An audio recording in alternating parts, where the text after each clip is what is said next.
Welcome to Meganet TV పక్కా local. Paschima Godavari జిల్లా తాడేపల్లిగూడెం మండలం మారంపల్లి గ్రామానికి శాశ్వత ప్రత్యామ్నాయ రహదారి నిర్మాణానికి పూర్తి సహాయ సహకారాలు అందిస్తామని కేంద్ర మంత్రి భూపతిరాజు శ్రీనివాస్ వర్మ ప్రకటించారు. పీఎం గతిశక్తి పథకం ఆర్ఓబి నిర్మాణం వల్ల మారంపల్లి రాకపోకల మార్గం మూసివేతకు గురవుతుండటంతో గ్రామస్తులు ఎమ్మెల్యే దృష్టికి సమస్యను తీసుకెళ్లారు.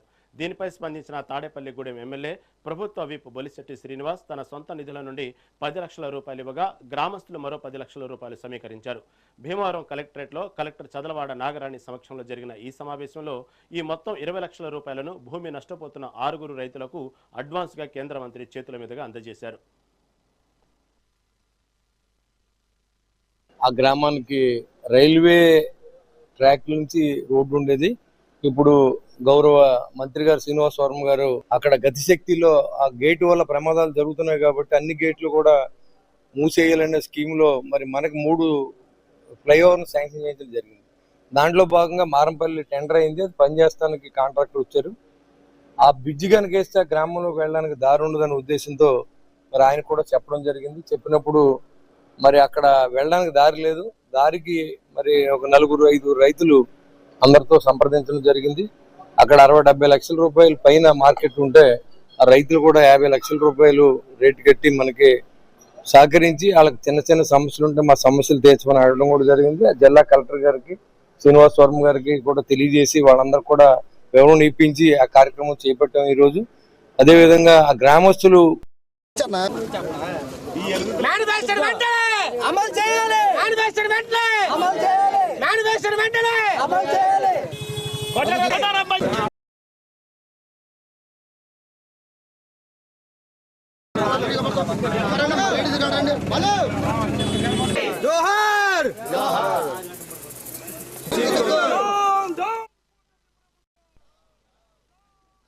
తూర్పుగోదావరి జిల్లా దేవరపల్లి గ్రీన్ఫీల్డ్ హైవే సమీపంలో అక్రమంగా రవాణా అవుతున్న భారీ రేషన్ బియ్యాన్ని పౌర సరఫరాల శాఖ అధికారులు పట్టుకున్నారు. ఏలూరు జిల్లా జంగారెడ్డిగూడెం నుండి కాకినాడ జిల్లా ఎర్రవరంకు రేషన్ బియ్యం తరలిస్తున్నట్లు అధికారులకు ముందస్తు సమాచారం అందింది. దీంతో దేవరపల్లి సమీపంలోని గ్రీన్ఫీల్డ్ హైవే టోల్ ప్లాజా వద్ద సివిల్ సప్లై అధికారులు నిఘా పెట్టి తనిఖీలు చేపట్టారు. ఈ తనిఖీల్లో ఐచర్ వ్యానులు అక్రమంగా తరలిస్తున్న 12 టన్నుల రేషన్ బియ్యాన్ని గుర్తించి స్వాధీనం చేసుకున్నారు. వ్యాన్ డ్రైవర్ను అదుపులోకి తీసుకుని దేవరపల్లి పోలీసులకు అప్పగించారు.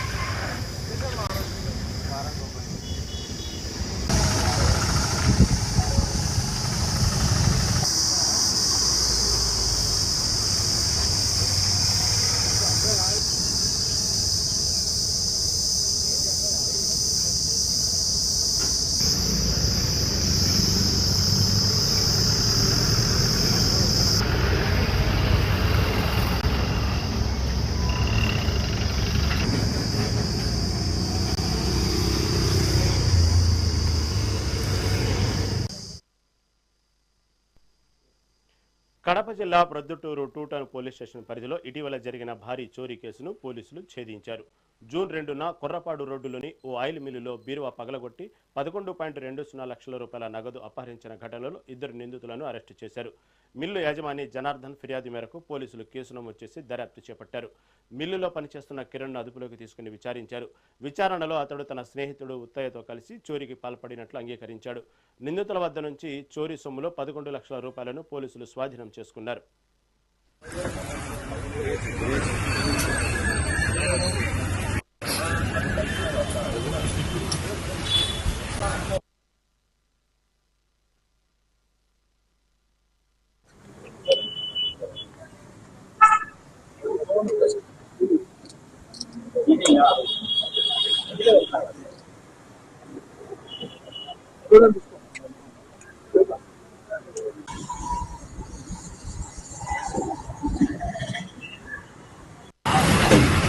సో మనకు వచ్చిన కంప్లైంట్ ప్రకారం అక్కడ ఉన్న మర్చెంట్స్ ఇది గ్రౌండ్ నెట్ పార్ట్స్ పర్చేస్ చేయడం కోసం ఒక 12,30,000 వాళ్ళ ఆఫీస్ లో పెట్టారు ఒక బ్యాగ్ లో.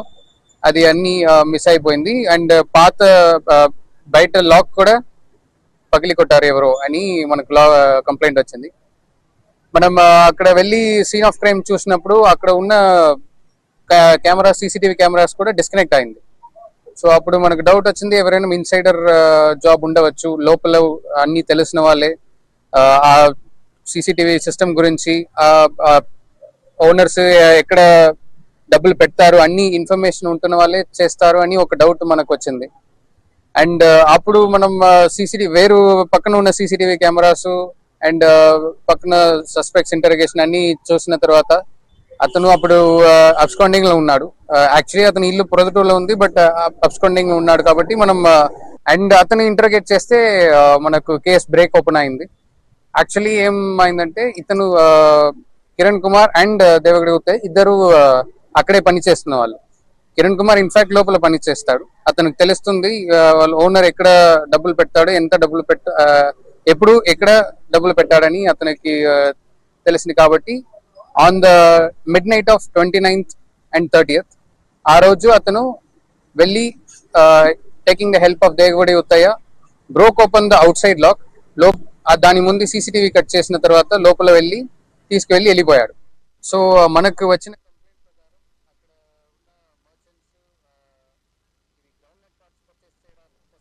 కడప జిల్లా ప్రొద్దుటూరులో వైసీపీ ఆధ్వర్యంలో చంద్రబాబు వెన్నుపోటుకు 2 ఏళ్లు పేరుతో భారీ నిరసన కార్యక్రమం నిర్వహించారు. కూటమి ప్రభుత్వం ప్రజలకు ఇచ్చిన హామీలను నెరవేర్చకుండా మోసం చేసిందంటూ జగన్ ఆదేశాల మేరకు ఈ ఆందోళన చేపట్టారు. ప్రొద్దుటూరు మాజీ ఎమ్మెల్యే రాచమల్లు శివప్రసాద్ రెడ్డి ఆధ్వర్యంలో నియోజకవర్గ నాయకులు, కార్యకర్తలు పెద్ద ఎత్తున పాల్గొన్నారు.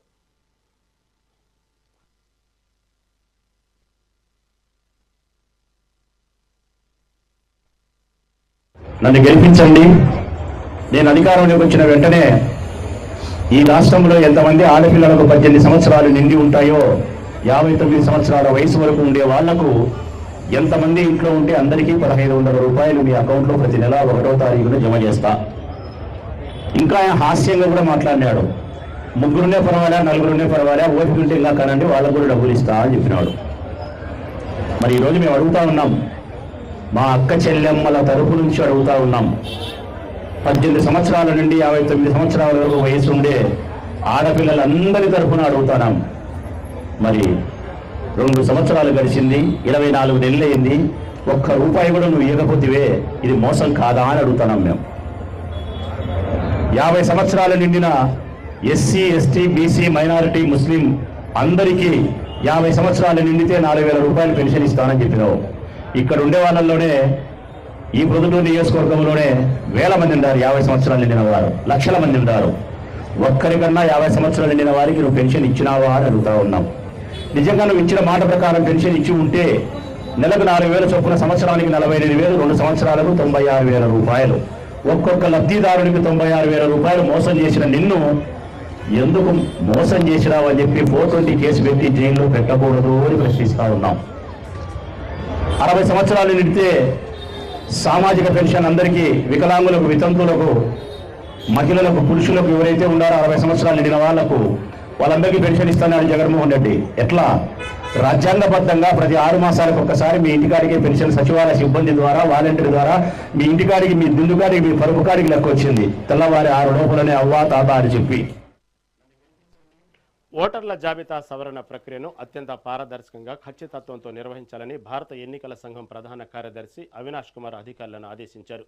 తిరుపతిలోని శ్రీ పద్మావతి మహిళా విశ్వవిద్యాలయంలో నిర్వహించిన ప్రత్యేక ఇంటెన్సివ్ రివిజన్ 2026 సమీక్షా సమావేశంలో ఆయన పాల్గొన్నారు. ఈ సందర్భంగా ఎన్నికల సంఘం నిర్దేశించిన 7 దశల మార్గదర్శకాలను పక్కాగా అమలు చేయాలని అవినాష్ కుమార్ సూచించారు. జూన్ 2026 నాటికి ఇంటింటికి సర్వేను పూర్తి చేసి సమగ్ర ముసాయిదా ఓటర్ జాబితాను సిద్ధం చేయనున్నట్లు జిల్లా కలెక్టర్ వెంకటేశ్వర్ తెలిపారు.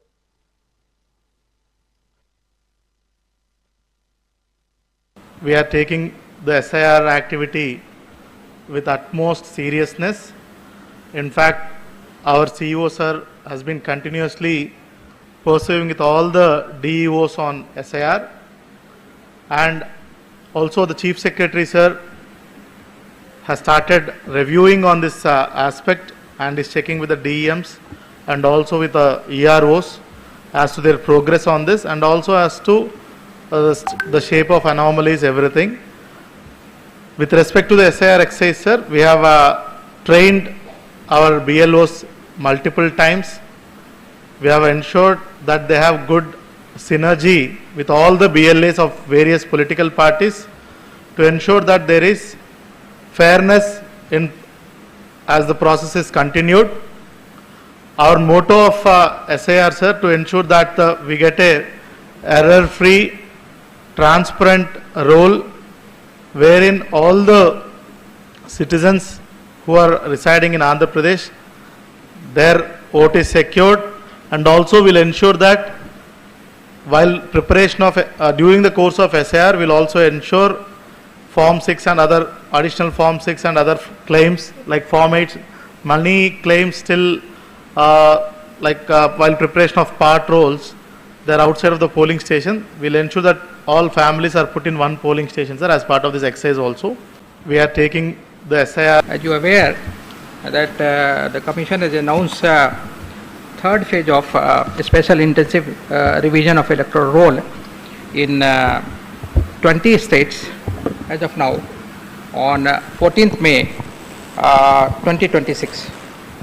These states include Andhra Pradesh, Arunachal, Chandigarh, Dadra and Nagar Haveli, Meghalaya, Mizoram, Nagaland, Delhi, Odisha, Punjab, Sikkim, Telangana, Tripura and Uttarakhand. So in this phase, we are covering 20 states.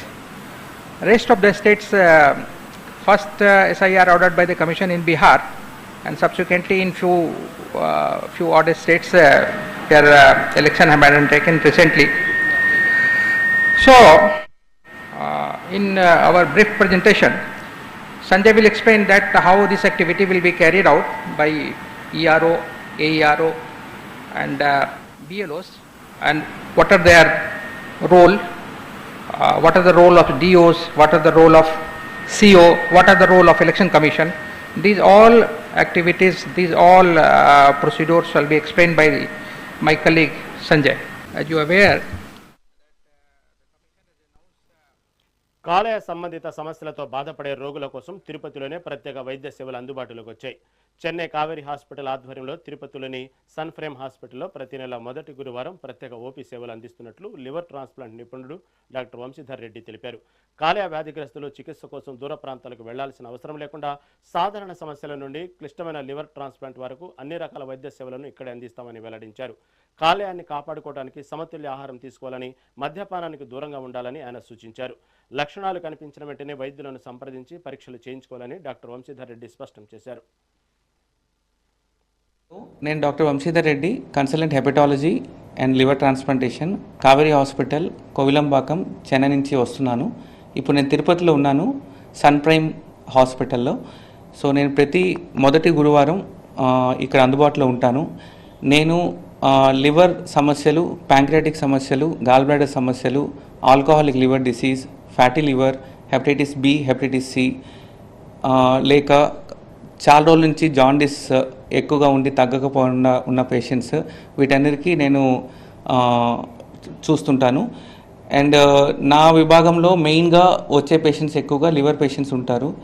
ఇప్పుడు చెప్పాలంటే liver patients జనరల్గా వచ్చేసి ఎక్కువ symptoms వచ్చేది jaundice, పొట్ట ఉబ్బరంతో, కాళ్ళ వాపులు, లేదా అంటే కొంచెం అలసట ఎక్కువ అవ్వడము, లేదంటే వెయిట్ లాస్ అవ్వడము, వీటి సమస్యలతో వస్తుంటారు. అసలు లివర్ ఏం చేస్తుంది బాడీలో? లివర్ అనేది ఒక పవర్ హౌస్ ఆర్గాన్ అంటారు. అది మోర్ దాన్ 500 ఫంక్షన్లు చేస్తుంటుంది. చెప్పుకొని వస్తే మెయిన్గా వచ్చే డైజెషన్కి ఉపయోగపడుతుంది, లేక డీటాక్సిఫికేషన్ ఉపయోగపడుతుంది, లేకపోతే మనలో ఉన్న క్రిములన్నీ బయటికి తీసుకురావడానికి అది హెల్ప్ చేస్తుంది. ఇంకా పేషెంట్స్కి వచ్చేసి ఇంకా లైక్ స్టోరేజ్ ఆఫ్ ఫ్యాట్ కానీ అవన్నిటికీ యూజ్ అవుతుంది. సో ప్రాబ్లమ్స్ వస్తే ఏ విధంగా వస్తాయి అనేది అంటే మెయిన్గా వచ్చేసి ఆల్కహాల్ వల్ల వస్తుందండి. రెండోది వచ్చేసి కొంచెం ఊబకాయం అనగా ఒబేసిటీ, డయాబెటీస్, లేకపోతే హైపర్ టెన్షన్ వల్ల వస్తుంది. మూడో మెయిన్ కారణం ఏంటంటే వైరల్ హెపటైటిస్ అంటారు, అంటే hepatitis B and hepatitis C ద్వారా వస్తుంది. సో మెయిన్గా ఆల్కహాల్ వల్ల ఏంటంటే పేషెంట్కి వచ్చేసి ఇనీషియల్గా లక్షణాలు ఏమి ఉండవు. పోగా వాళ్ళలో వచ్చేసి లక్షణాలు ఏ విధంగా ఉంటాయంటే జాండీస్ రావడము, కొంచెం ఈజీగా అలసట పోవడము, ఫీవర్ ఎక్కువ రావడము, అండ్ ఇదే కానీ ఇంకా వ్యాధి కానీ ముదిరితే బేసికల్గా వాళ్ళకి వచ్చేసి పొట్టలో నీళ్లు చేరడము, కాళ్ళ వాపులు రావడము, రక్తవాంతులు రావడము, మోషన్ నల్లగా రావడము, ఇవన్నీ జరుగుతూ ఉంటుంటాయి. సో ఇది 3 స్టేజ్లో జరుగుతుంది. మొదటి స్టేజ్ని ఫ్యాటీ లివర్ అంటారు. దాని తర్వాత లివర్ వాపు రావడాన్ని హెపటైటిస్ స్టేజ్ అంటారు. దాని తర్వాత వచ్చేసి లివర్ సిరోసిస్ అనగా అది వచ్చేసి శాశ్వతంగా ನಮ್ಮ లివర్ డ్యామేజ్ అయిందని లివర్ సిరోసిస్ అంటారు. సో వీటన్నిటికీ ట్రీట్మెంట్ ఉంటుంది. మనం ఎంత తొందరగా మనము తొందరగా చూపించుకుంటే డాక్టర్ దగ్గరగా, సో వాళ్ళకి అంత తొందరగా మనం నయం చేసే అవకాశం ఉంటుంది. ఒకవేళ సిరోసిస్ లాస్ట్ స్టేజ్లో వెళ్తే పేషెంట్కి వచ్చేసి తర్వాత ట్రాన్స్ప్లాంట్ ఆ రకం కూడా పోవచ్చు. కాబట్టి మీలో ఎవరికైనా లివర్ రిలేటెడ్ సమస్యలు లేకపోతే ఆల్కహాల్ లివర్ డిజార్డర్ సమస్యలు ఉంటే తొందరగా లివర్ హెల్తీగా ఉండాలంటే ఏమేమి మనము టిప్స్ మనము చేతిలో ఉంచుకోవాలి. ఒకటి వచ్చేసి సమతుల్య ఆహారం అనగా బ్యాలెన్స్డ్ డైట్. ఇంకొకటి వచ్చేసి మన వెయిట్ని వచ్చేసి కరెక్ట్గా మన హైట్ ప్రకారంగా మనం ఉంచుకోవాలి. దాన్ని వచ్చి ఐడియల్ బాడీ వెయిట్ అంటారు. మూడోది వచ్చేసి రెగ్యులర్గా ఎక్సర్సైజెస్ చేయాలి. నాలుగోది వచ్చేసి ఆల్కహాల్ ఆపేయాలి. ఐదోది వచ్చేసి వ్యాక్సినేషన్స్ అనగా ఉంది హెపటైటిస్ బికి ఇప్పుడు వ్యాక్సినేషన్స్ ఉన్నాయి. సో అవి రెగ్యులర్గా కరెక్ట్గా వేయించుకోవాలి. అండ్ రెగ్యులర్ స్క్రీనింగ్ అంటారు, regular screening of liver function test. అంటే ప్రతి సంవత్సరం వచ్చేసి ఒక liver function test, ultrasound, haemoglobin test ఇవన్నీ చేసుకుంటే లివర్లో ఉన్న సమస్యలు మనకు ఎర్లీగా తెలుస్తాయి. ఇవన్నీ పాటిస్తే లివర్లో ఉన్న లక్షణాలు వచ్చేసి మనకు ముందుగా మనకు తెలుసుకోవడం వల్ల లివర్ జబ్బుల్ని ముందుగానే మనం నయం చేసుకోవడానికి అవకాశం ఉంటుంది. టెస్ట్ లివర్ ఫంక్షన్ టెస్ట్ చేసుకొని దాని తర్వాత హెపటాలజిస్ట్ని ఈ ప్రతి మొదటి గురువారం ఈ సన్ ప్రైమ్ హాస్పిటల్లో అందుబాటులో ఉంటాం. కాబట్టి ఈ సేవల్ని మీరు వినియోగించుకోవచ్చు. ఎన్నికల హామీలను నెరవేర్చని కూటమి ప్రభుత్వాన్ని రాష్ట్ర ప్రజలు నమ్మడం లేదని మాజీ మంత్రి వైసీపీ సమన్వయకర్త జోగి రమేష్ విమర్శించారు. చంద్రబాబు వెన్నుపోటుకు 2 ఏళ్లు నిరసన కార్యక్రమంలో భాగంగా ఇబ్రహీంపట్నంలో నిర్వహించిన ఆందోళనలో ఆయన పాల్గొన్నారు. ఈ సందర్భంగా చంద్రబాబు నాయుడు వెన్నుపోటు పార్టీకి జాతీయ అధ్యక్షుడని జోగి రమేష్ విమర్శించారు.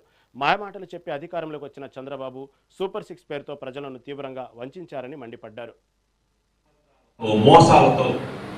మోసపూరిత వాగ్దానాలతో, మోసపూరిత మేనిఫెస్టోతో గద్దెనెక్కిన చంద్రబాబు నాయుడు కూటమి సర్కార్ అడుగుతా ఉన్నాం. మీ నయవించిన పాలనకి ప్రజలు ఈ రోజున చీపుడుతున్న పరిస్థితిని ఒకసారి గమనించమన్నారు. ఈరోజు ఏమి చెప్పుకోలేని పరిస్థితుల్లో, చేతగాని పరిస్థితుల్లో వడ్డలి పార్టీ అని చెప్పేసి ఒక ముద్రేసి మా పార్టీని, మా అధినాయకుడిని వేరెత్తి చూపే చంద్రబాబు నాయుడికి, లోకేష్ కి చెప్తా ఉన్నా, మీ నూకలు చెల్లినే చంద్రబాబు నాయుడు, లోకేష్. మమ్మల్ని అనే ముందు 30 సంవత్సరాల క్రితం చంద్రబాబు నాయుడు ఏం చేశాడు ఒకసారి. మీ పార్టీ తెలుగుదేశం పార్టీ కాదు, బీపీ పార్టీ అని పెట్టుకో, వెన్నుపోటు పార్టీ అని పెట్టుకోమని చెప్పేసి చంద్రబాబు నాయుడిని, లోకేష్ ని మీడియా మిత్రుల ద్వారా చెప్తాం. సూపర్ 6 అటర్ ఫ్లాప్ అని చెప్పేసి జోగి రమేష్ చెప్పట్లా, వైఎస్ఆర్ కాంగ్రెస్ పార్టీ లీడర్ చెప్పట్లా. జనం మొత్తం కూడా చంద్రబాబు నాయుడు చెప్పిన మేనిఫెస్టో, చంద్రబాబు నాయుడు సూపర్ 6 ఇస్తానని చెప్పేసి మోసం చేశాడు అని చెప్పేసి జనం గొంతెత్తి చెప్తున్న పరిస్థితి. 2 సంవత్సరాల చంద్రబాబు నాయుడు కొత్తగా 2 సంవత్సరాల వెన్నుపోటు దినంలో ఏం అమలు చేశామని చెప్పేసి అడుగుతాం. అబద్ధాలతో, మోసాలతో, మోసపూరిత పశ్చిమ గోదావరి జిల్లా పాలకొల్లు రూరల్ సర్కిల్ పరిధిలో జరిగిన 8 దొంగతనాల కేసులో ఒక నిందితుడిని పోలీసులు అరెస్టు చేయగా మరొకరు పరారీలో ఉన్నారు. ఈ కేసు వివరాలను నర్సాపురం డీఎస్పీ సుధాకర్ రావు పాలకొల్లు రూరల్ పోలీస్ స్టేషన్లో ఏర్పాటు చేసిన సమావేశంలో వెల్లడించారు. జిల్లా ఎస్పీ అద్నాన్ నయీం ఆస్మి ఉత్తర్వుల మేరకు ఏర్పాటు చేసిన ప్రత్యేక బృందం ఈ నెల 3న నర్సాపురం రుస్తుంబాదకు చెందిన కొత్తపల్లి నరేష్ అనే నిందితుడిని అరెస్టు చేసింది. నిందితుడి వద్ద నుండి 142 గ్రాముల బంగారు ఆభరణాలు, 4 కేజీల వెండిని పోలీసులు స్వాధీనం చేసుకున్నారు. పాలకొల్లు రూరల్ సర్కిల్ పరిధిలో పోడూరు, పాలకొల్లు రూరల్, యలమంచిలి లిమిట్స్ లో గత కొంతకాలంగా నైట్ హౌస్ బ్రేకింగ్స్ కంటిన్యూస్ గా జరగడంతో దీని మీద రూరల్ సిఐ గారి ఆధ్వర్యంలో ఒక స్పెషల్ టీం ఏర్పాటు చేశాం. దాని మీద చేసి దీనికి ఎవరుగా ఈ థెఫ్ట్స్ వెనకాల ఎవరున్నది అన్నది ఆ టీం వర్కౌట్ చేసింది. దానిలో భాగంగా మనకి నర్సాపురానికి చెందిన కొత్తపల్లి నరేష్, ఇతను నర్సాపూర్ టౌన్ స్టేషన్ లో సస్పెక్ట్ షీట్ కూడా ఉంది. ఇతన్ని పట్టుకోవడం జరిగింది. ఇతన్ని పట్టుకున్న తర్వాత విచారించగా ఇతనితో పాటు గోడి సతీష్ కుమార్ అని చెప్పి ఇతను రాజమండ్రికి సంబంధించిన ఇతను కూడా ఒక దీంట్లో ముద్దాయి. వీళ్ళిద్దరూ కలిసి నేరాలు చేసినట్లుగా మాకు నిర్ధారణ అయింది. తర్వాత ఇతన్ని విచారించి ఇతని దగ్గర నుంచి దాదాపు పోడూరు పిఎస్ కి సంబంధించి 3 కేసులు, పాలకొల్లు రూరల్ పిఎస్ కి సంబంధించి 2 కేసులు, అదేవిధంగా నర్సాపురం రూరల్ సంబంధించి ఒక కేసు, మా సబ్ డివిజన్ పరిధిలో ఇంకొకటి పెనుమంట్ర పిఎస్ పరిధిలో ఒక కేసు, అదేవిధంగా భీమవరం సబ్ డివిజన్ పరిధిలో కాళ్ళ పిఎస్, ఈ విధంగా 8 కేసులు వీళ్ళు చేసినట్లుగా అంగీకరించారు. దీంట్లో అయితే ఈ గోడి సతీష్ కుమార్ అనే అతను ఇంకా పరారీలో ఉన్నాడు, అతన్ని ఇంకా పట్టుకోవాల్సి ఉంది. ఈ కొత్తపల్లి నరేష్ ని మేము ఈరోజు కోర్టులో ప్రొడ్యూస్ చేస్తాం. ప్రభుత్వం తీరుపై వైసీపీ మహిళా వర్కింగ్ ప్రెసిడెంట్ కాకాణి పూజిత ఆగ్రహం వ్యక్తం చేశారు. కూటమి హయాంలో మహిళలకు రక్షణ కరువైందన్నారు. గత వైసీపీ ప్రభుత్వంలో దిశ యాప్తో మహిళలకు పూర్తి స్థాయిలో రక్షణ ఉండేదని తెలిపారు. ఇక రాష్ట్రంలో నాయకుల ఇళ్లపై దాడులు చేయడం తన జీవితంలో చూడలేదన్నారు. అలాగే తన తండ్రి కాకాణి గోవర్ధన్ రెడ్డితో పాటు ఎంతో మందిపై అన్యాయంగా అక్రమ కేసులు బనాయించారని ఫైర్ అయ్యారు. రాబోయే ఎన్నికల్లో జగన్ గెలుస్తారని అంటున్న పూజతో మా నెల్లూరు జిల్లా ప్రతినిధి Srinivas Reddy face to face. అదేవిధంగా బీజేపీ, జనసేన 3 పార్టీలు కూటమిగా ఏర్పడి 2024లో పోటీ చేసి మంచి మెజారిటీ గెలిచారని చెప్పుకోవచ్చు. సూపర్ 6 పథకాలు హామీ ఇచ్చారు. కానీ అందులో అత్యంత కీలకమైన ఆడబిడ్డ నిధి కావచ్చు, నిరుద్యోగ వృత్తి కావచ్చు, ఇలాంటి ఇంతవరకు కూడా అమలు చేయాలి. అంటే 2 సంవత్సరాలు కూటమి ప్రభుత్వం వచ్చి 2 సంవత్సరాల పరిపాలన పూర్తి అయిపోయి 3వ సంవత్సరంలోకి అడుగు పెడుతున్నప్పటికీ కూడా ఈ 2 పథకాలు ఇంకా అమలు చేయలేదని చెప్పుకోవచ్చు. అదేవిధంగా ఇటు సూపర్ 6 పథకాల కన్నా మేము ఎక్కువే అమలు చేసామని చెప్పి టీడీపీ అంటుంది, కూటమి ప్రభుత్వం అంటుంది. అయితే వెన్నుపోటుకి 2 ఏళ్ళు పూర్తి అని ఈరోజు కాకాని గోవర్ధన్ రెడ్డి గారు, అదేవిధంగా ఆయన కుమార్తె కాకాని పూజిత గారు, ఎమ్మెల్సీ మేరీ మురళీధర్ వీళ్ళందరూ కూడా ఈరోజు ఒక పోస్టర్ అయితే ఆవిష్కరించారని చెప్పుకోవచ్చు. 4వ తేదీ నుంచి 12వ తేదీ వరకు దీనిపైన కొన్ని నిరసన కార్యక్రమాలు కూడా చేపడతామని చెప్పి జిల్లా అధ్యక్షులు కాకాని గోవర్ధన్ చెప్పడం జరిగింది. ఇప్పుడు దీనిపై మనం మాట్లాడడానికి మాజీ మంత్రి వాళ్ళు కాకాని గోవర్ధన్ కుమార్తె, అదేవిధంగా రాష్ట్ర వర్కింగ్ ప్రెసిడెంట్ కాకాని పూజిత గారు మనం వస్తున్నారు. మేడం చెప్పండి, ఇటు కూటమి ప్రభుత్వం అధికారంలోకి వచ్చి 2 ఏళ్ళు పూర్తి అయిపోయి 3వ సంవత్సరం కూడా అడుగు పెడుతున్నాము. అయితే కీలకమైన ఈ యొక్క పథకాలు ఆడబిడ్డ నిధి కావచ్చు, నిరుద్యోగ వృత్తి కావచ్చు, ఇంకా అమలు చేయలేదు. దీనిపైన ఏమంటారు? అంటే ఒక్క మాట చెప్తే దాన్ని వెంటనే పూర్తి చేయాలి అనేటువంటి ఆలోచన మనిషికి స్వతహాగా ఉండాలండి. మనకి తెలిసిందే, చంద్రబాబు నాయుడు గారు మాటలు చెప్తారు, అవి పూర్తి చెయ్యరు. అయితే కళ్ళబొల్లి కబుర్లకి జనాలు ఈరోజు మోసపోయారు. 2 ఏళ్ళు అవుతుంది, ఒక్క స్కీమ్ కూడా పూర్తి స్థాయిలో పూర్తి చేయాలి. అంటే 2 ఏళ్ళు గెలిచి 2 ఏళ్లలో కనీసం చెప్పినటువంటి హామీలో ఒక్క హామీ కూడా పూర్తి స్థాయిలో పూర్తి చేయనటువంటి ముఖ్యమంత్రి ఎవరైనా ఉన్నారనంటే మన రాష్ట్ర ముఖ్యమంత్రి చంద్రబాబు నాయుడు గారే. అంటే ఇది చెయ్యలేమని ముందే తెలుసు, ఈ రకంగా అబద్ధాలు చెప్తున్నాం అనేది ఆలోచన ఉంది. కానీ కూడా ఏదో ఒక రకంగా నేను అబద్ధాలు చెప్పైనా కానీ ముఖ్యమంత్రిని అయిపోతే 5 ఏళ్ళ దాకా నాకు ఇంకేం డోకా లేదు కదా అనేటువంటి ఆలోచనతో చంద్రబాబు నాయుడు గారు ఉన్నారు. అవి ఏమీ కుదరవు, మీరు చెప్పిన వాగ్దానాలు పూర్తి చేయాల్సిందే.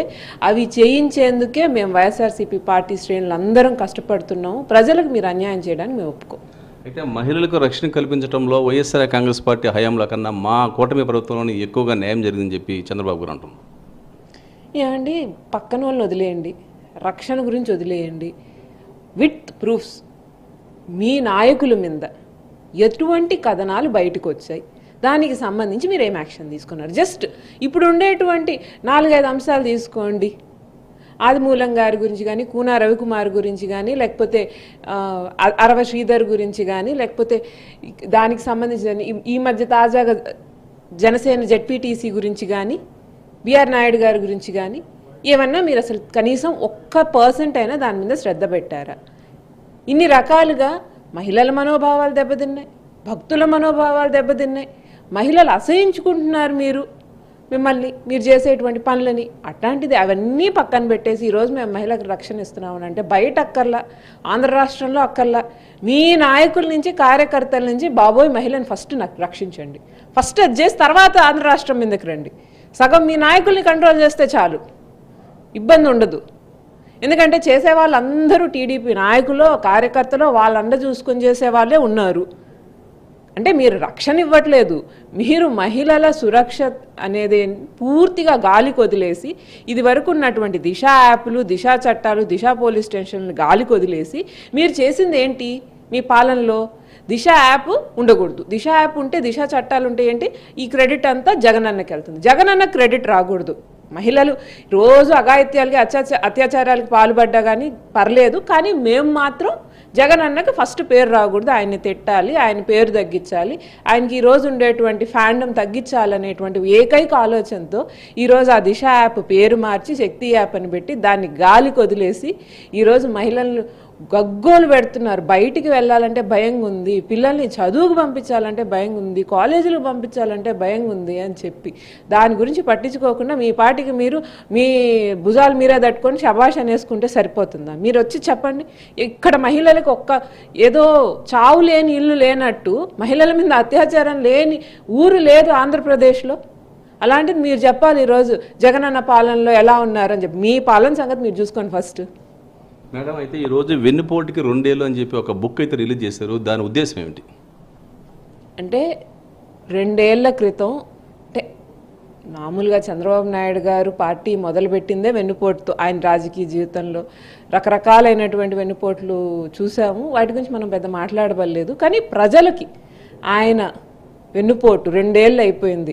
అబద్ధాలు చెప్పి మోసపు హామీలు ఇచ్చి వెంటనే గద్దె ఎక్కిన తర్వాత వాటిని మర్చిపోయి ఈరోజు ప్రజలు ఎంత అష్టకష్టాలు పడుతున్నారు, దానివల్ల ఆయన పాలన ఎంత ఘోరంగా ఉంది అనేటువంటి దాని గురించి వెన్నుపోటుకి 2 ఏళ్ళు పుస్తకం నాకు తెలిసి పాపం మేము మాట్లాడుతూ ఉన్నాము. కానీ అయినా కానీ ఆయన చేసినటువంటి మోసాలు పూర్తి స్థాయిలో బయటికి చెప్పలేకున్నాము.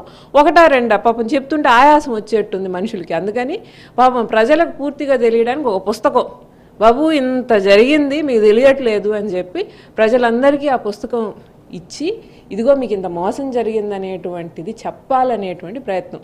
అంటే పైగా ఇన్ని 2 ఏళ్లలో జరిగినటువంటివన్నీ కూడా కదా, ఆ రోజు హామీలు ఇచ్చి మోసం చేశారు, తర్వాత ఇక్కడికి వచ్చి కల్లబొల్లి మాటలు చెప్పి మోసం చేశారు, స్కాములు చేశారు, లేటెస్ట్గా డిఎస్సి స్కామ్ మొన్నే బయటపడింది. అట్లా రకరకాలైనటువంటి మోసాలు చేశారు, చేస్తూనే ఉన్నారు. కాబట్టి ఈ 2 ఏళ్ళది వరకు పూర్తి స్థాయిలో ప్రజల్లోకి వెళ్ళాలి అనేటువంటి ఆలోచనతో ఈ పుస్తకం ప్రచురించాం. అయితే ఈ 2 సంవత్సరాల్లో వైఎస్ఆర్ కాంగ్రెస్ పార్టీ చెందిన ముఖ్య నాయకులు, మాజీ మంత్రులు కావచ్చు, మాజీ ఎమ్మెల్యేలు కావచ్చు, చాలామంది మీద కూడా కేసులు నమోదు చేసి జైలు పంపించారు. దీనిపైన అంటే బయట వాళ్ళ మీద ఎందుకండి, మా నాన్న మీద కూడా కేసులు పెట్టారు, జైలుకి పంపించారు, నా మీద కేసులు పెట్టారు. పెట్టినంత మాత్రాన మేమేమన్నా వెనక్కి తగ్గుతున్నామా, భయపడుతున్నామా? మీ భయం తెలుస్తుంది. నాకు తెలిసి ఈరోజు రాష్ట్రంలో టీడీపీ పార్టీ కంటే ఎవ్వరూ భయపడలేరు. ఏమవుద్ది, కనీసం రేపు పొద్దున్నే ఉనికినైనా నిలుపుకోగలమా అనేటువంటి భయం పట్టుకుంది. కాబట్టి రకరకాలైనటువంటి ప్రయత్నాలు, రాక్షస ప్రయత్నాలన్నీ చేస్తున్నారు మా మనోబలం దెబ్బతీయడానికి. అవి ఏవి కుదరవు.